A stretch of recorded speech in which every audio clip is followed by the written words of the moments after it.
Oh.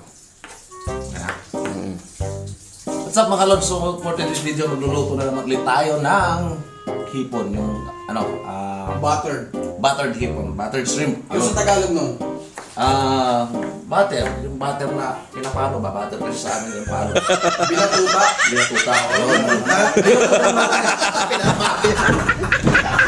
Yung po yung lumoto namin yung hipon. Binapalokan mo na ni Boy Drop. Yan. Binatutang hipon. Yung binatutang hipon. Oh, Englishin mo pa eh. Amaw. Binatutang ito. Butter kasi sa amin ang butter palo. Yan ang butter sa amin palo yun, ganun. Ito nga, binatuta. Tapos ito pa.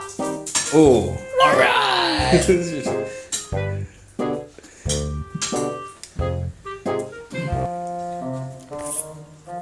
Habang nagluluto. Tapos pulutan, ayan o, yung Ano manok. lahat ito? Yung matira dito. Yun ang manok naming ulam kanina. Yan, ito ang pinulutan namin. Anghang. Para matanggal yung ngipin ko mo.